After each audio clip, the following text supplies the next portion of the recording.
남편, 아들 둘과 함께 가족 신앙을 하고 있는 남원도장의 오현주 도생. 고등학교 동창의 인도로 증산도 신앙을 시작하였습니다.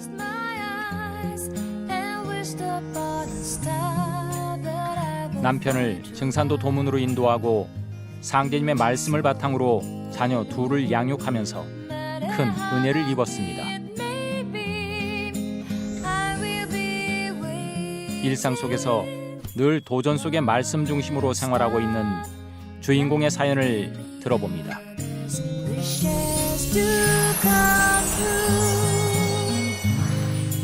제가 증산도를 처음 만나게 된 것은 친한 친구를 통해서였는데요. 친구가 하루는 보자고 하더라고요. 그래서 친한 친구이고 해서 아무 부담 없이 나가게 되었습니다. 거기에 나갔는데 만나는 장소에 나갔는데 모르는 사람과 같이 있더라고요. 그런데 그분이 지축정립, 천지공사 이런 얘기를 하더라고요. 전 그때 그런 얘기는 처음 들었지만 전혀 낯설거나 거부감은 생기지 않았습니다. 인간으로 강세하신 상제님께서 천지가 병들었다고 진단하셨거든요. 그래서 100년 전에 이 하늘과 땅을 뜯어 고치는 천지공사를 보셨죠. 아, 천지공사요. 친구와 그분을 그 뒤에 두어 번 더 만났고 증산도에 대한 호기심이 생겨서 제가 직접 도장에 같이 가자고 했습니다. 그때 당시에 낯선 종교에 대한 두려움이 있었지만 친한 친구를 믿고 그 도장에 방문하게 되었습니다. 그때 포정님께서 책을 한 권 주시면서 이걸 일주일 동안 다 읽고 오라고 하셨습니다. 다이제스트 개벽이라는 책이었는데 포정님과 약속을 지키기 위해서 이해는 되지 않았지만 열심히 읽고 일주일 후에 도장을 방문하였습니다. 도장 방문 때 주신 책 속의 내용은 다 이해할 수 없었지만 지금도 뚜렷하게 기억에 남는 부분이 있습니다. 상제님께서 어린 호연의 신안을 열어주시면서 자는 성도님들의 콧구멍에서 들락날락하는 생쥐같이 생긴 혼에 대해 말씀하시는 부분이었습니다. 그 당시 제가 알고 있는 하나님은 엄격하고 무섭고 용서를 모르는 무서운 존재였는데요. 그 책 속에 나오는 하나님은 너무 인간적이고 장난기마저 있는 그런 하나님으로 느껴졌습니다. 하루는 비가 내리니 한 성도가 약방 사랑에서 비를 구경하다 잠이 들거늘 상제님께서 호연에게 가만히 오라는 손짓을 하심으로 호연이 다가가니 가만 앉아봐라, 저거 봐라, 저거 저 사람 콧구멍에서 나오는 것 좀 봐라 하고 속삭이시니라.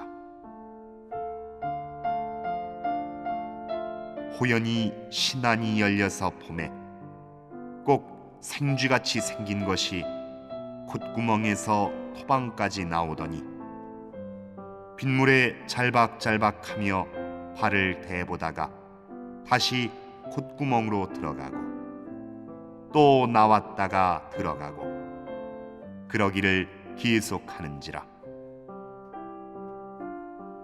상제님께서 말씀하시기를 저것이 사람의 혼이여 저것이 하나라야 내 본심이고 둘이면 도둑놈이다.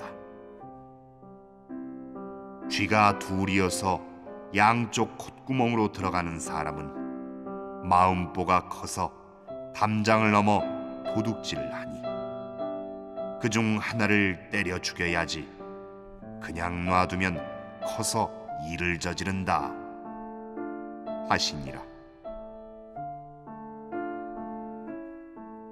또 말씀하시기를 저놈이 다시 콧구멍으로 안 들어가면 사람이 죽어버리니 들어가야 산다.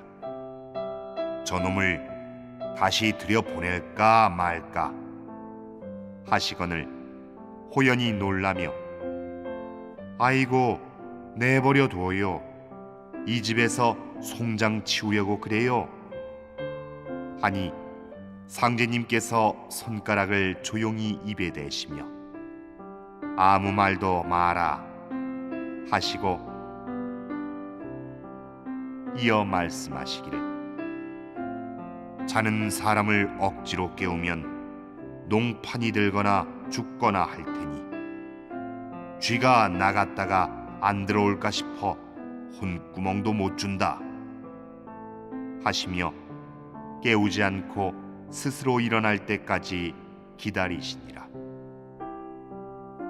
한참 후에야 그 사람이 깨어나니 요놈이 제 마음대로 자빠져 잔다 하시며 불호령을 내리시니라.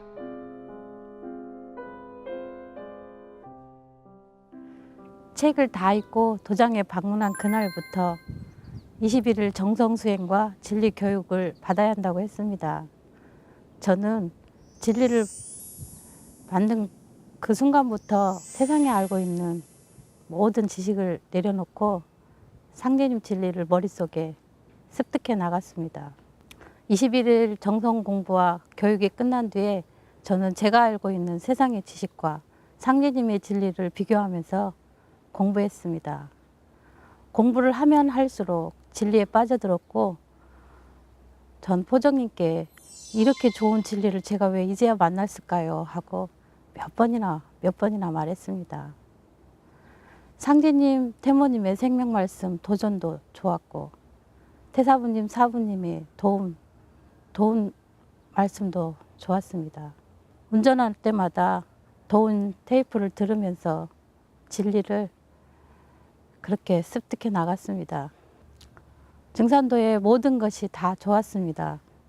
신고문도 좋았고 주문도 좋았습니다. 천지에 공경을 다하는 배려도 좋았습니다. 옛날 어머니들께서 아침 저녁으로 정화수를 떠놓고 기도하는 것처럼 아침 저녁으로 청수를 올리는 것도 너무 좋았습니다. 그렇게 마냥 좋았습니다. 진리를 만나기 전 저는 세상 사는 것이 너무 힘들었습니다. 바르게 살고 싶고 착하게 살고 싶고 사람을 미워하지 않고 죽는 그 순간에 하늘을 우러러 정말 부끄럼 없는 그런 삶을 살고 싶었습니다. 그런데 그 방법을 찾기가 너무 어렵더라고요. 상님 진리를 만나서 제가 가지고 있던 그런 의문점들을 다 풀었고 제가 살아가야 할 방법을 찾았습니다. 저는 사람이 살고 이 한 세상 살고 그걸로 끝나는 것인지 아니면 죽어서 또 다른 세상을 가게 되는 것인지 그게 참 궁금했습니다. 정말 세상에서 말하는 천국과 지옥이 있는 것인지 어떻게 하면 천국을 가고 어떻게 살면 지옥에 가는지 그것도 궁금했습니다. 근데 증산도에 와서 공부를 하면서 그 모든 의문점들을 다 풀었고 왜 사람이 자기 뜻대로 살 수 없는지 그 이유를 알게 되었습니다.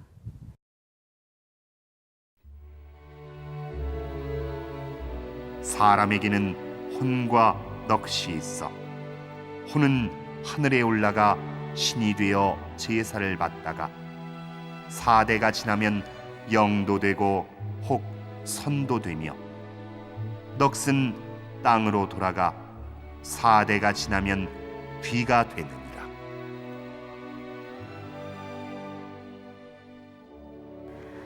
저는 지금 남편과 두 아들과 같이 신앙을 하는데요. 남편을 입도시키게 된 계기가 있어요. 제 동생은 열렬한 기독교 신앙인입니다. 제가 21일 정성 공부를 하러 다닐 때 동생이 남편에게 언니가 이상한 곳에 다니니까 못 다니게 하라고 했습니다. 그런데 남편은 무조건 반대하지 않고 저를 믿어주었고 허락해 주었습니다. 2002년 6월 퇴근길에 반대 차선에서 달려오던 트럭에서 떨어뜨린 물건이 제 차와 부딪혀 사고가 나게 되었어요.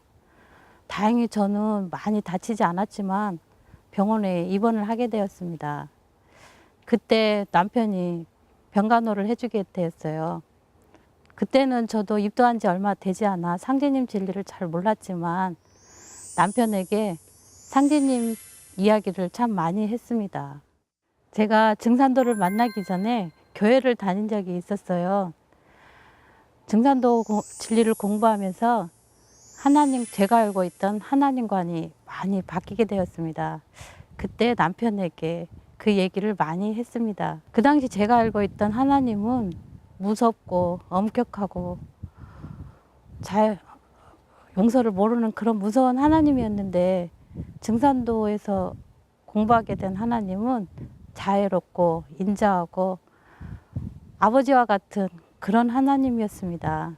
증산도에서 말하는 하나님은 아버지 같고 자애로운 하나님이다. 또 증산도에서는 조상을 하나님과 같은 인격으로 모신다. 남편에게 이런 얘기를 많이 하게 되었습니다. 남편은 굉장히 그 얘기를 듣고 굉장히 좋아했습니다. 남편은 저희 장남이고 제사를 모시고 그래서 그런지 남편이 조상을 하나님과 같은 인격으로 모신다는 그 부분을 굉장히 좋아했습니다. 그리고 2002년 6월 군산에서 태사부님, 사부님 순방훈련이 있었는데요. 저와 남편도 참석하게 되었습니다. 남편은 태사부님의 화합하라, 봉사하라 하신 태사부님의 도움 말씀에 크게 감명받고 얼마 후 남편은 입도하게 되었습니다. 저와 남편은 조상의 음덕이 많은지 그렇게 쉽게 신앙의 길로 들어설 수 있었습니다. 제가 상제님 진리를 만나기 전에 기독교 신앙을 한 적이 있었는데요. 그때 교회를 다녔습니다. 교회 가면 목사님의 설교도 좋고 사람들 만나는 것도 좋은데 왠지 힘들었습니다. 성경을 읽어도 이해되지 않고 의문점만 생겼습니다.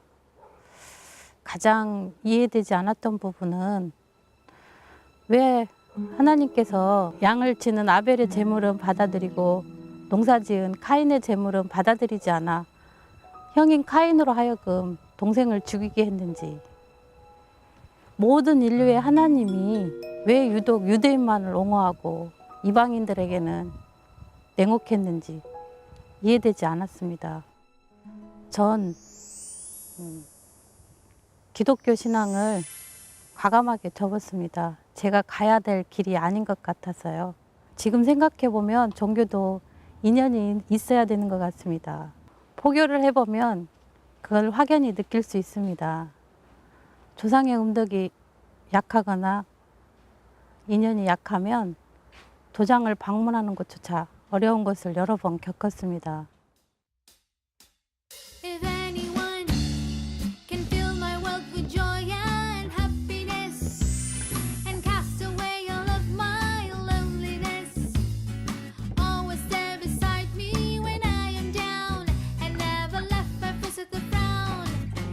It's you, yes, it's you, my friend, who can sway and kiss the ground.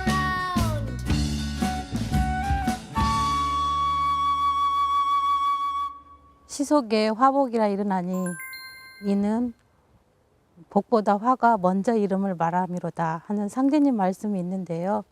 저희 가정에 큰 복을 주시려고 잠시 시련을 주신 것 같습니다. 제가 날짜를 정확히 기억하는데요.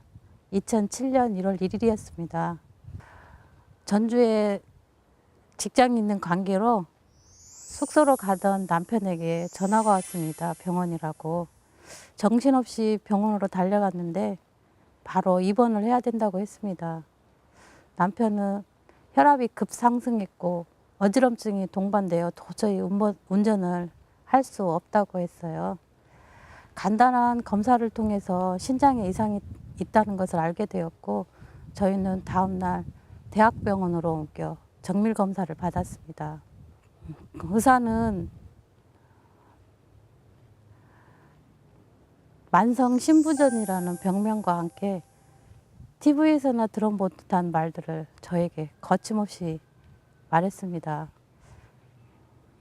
혈액투석, 신장 이식.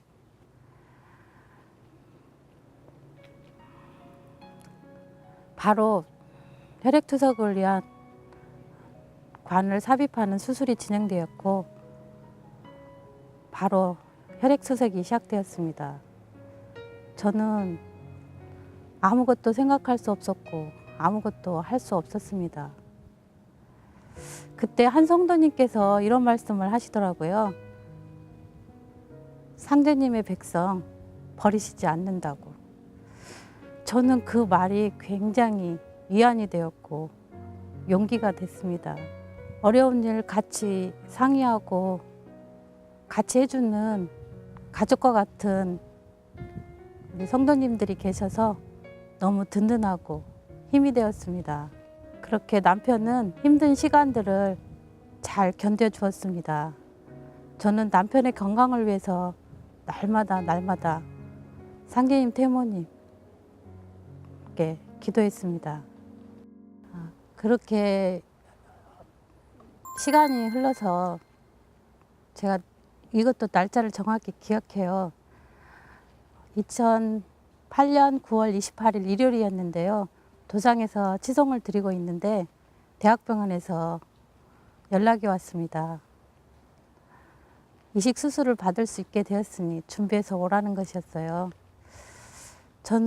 저와 남편은 잠시 또 고민을 했습니다. 이식 수술이 잘못되어 더 고통을 받으면 어쩌나 하고요. 성도님들과 같이 상의한 결과 일단 병원에 가서 결정하기로 했습니다. 다행히 수술 결과는 좋았고 남편은 건강하게 회복되었습니다. 그때 남편에게 새 생명을 주신 그 분을 위해서 저는 20일을 동안 정성껏 정성 수행을 했고요. 49제 천도제를 지내드렸습니다.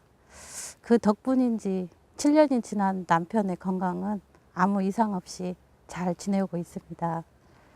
제가 상제님, 태모님의 생명 말씀인 도전을 굉장히 좋아하는데요. 그 중에서도 3편 97장에 있는 성구를 좋아합니다. 제가 먼저 3편 97장에 있는 내용을 읽어보겠습니다. 갑질을 꾸짖지 않으신 상제님, 김갑질이 늘 상제님께 응석과 고집을 부리되 상제님께서는 잘 달래어 일깨우실 뿐 한 번도 꾸짖지 않으시니 갑질이 더욱 심해지는지라.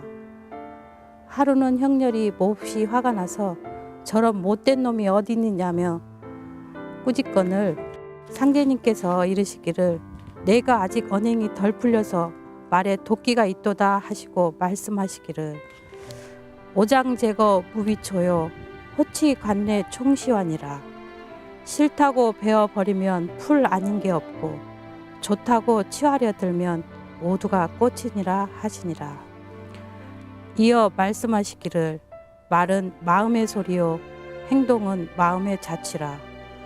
말을 좋게 하면 복이 되어 점점 큰 복을 이루어 내 몸에 이르고 말을 나쁘게 하면 화가 되어 점점 큰 재앙을 이루어 내 몸에 이르느니라 하시니라.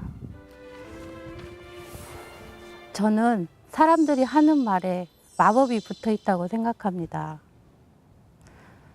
사람의 마음을 움직이기 가장 쉬운 방법도 말에 있다고 생각합니다. 상대방에게 말을 좋게 하면 나도 좋고 상대방도 좋아. 얼마나 좋은지 모릅니다.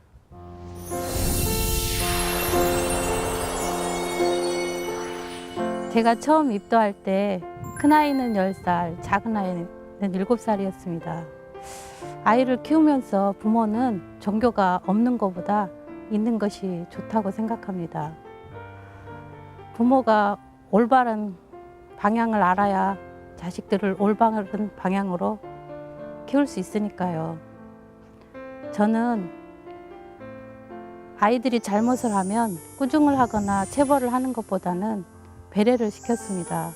배려를 하면서 자신이 무엇을 잘못했는지 깨닫게 하기 위해서였어요. 13년이 지난 지금 큰아이는 23살, 작은 아이 20살이 되었습니다. 건강하고 바르게 잘 자라준 것이 상디님, 태모님은 생명 말씀에 따라 키운 것이라 생각합니다. 그런 의미에서 저에게 증산도는 자부심이며 자존심입니다. 왜냐하면 천지의 일을 사역하는 사역자라는 자부심과 상디님, 태모님의 대도 진리를 공부하는 대인이라는 자존심이 있습니다. 끝으로 이 자리를 빌어 감사의 말을 전하고 싶은 사람이 있는데요. 저의 친구이자 사수인 이주화 성도님께 깊은 감사를 드립니다. 또 저와 함께 신앙의 길을 같이 하고 있는 남편 정환용 신도와 두 아들 구현이, 성원이에게도 항상 고맙다고 말하고 싶습니다. 또 항상 그 자리에서 묵묵하게 저의 푸념을 다 들어주고 든든한 힘이 되어주신 김우로 포정님께도 깊은 감사를 드립니다. 감사합니다.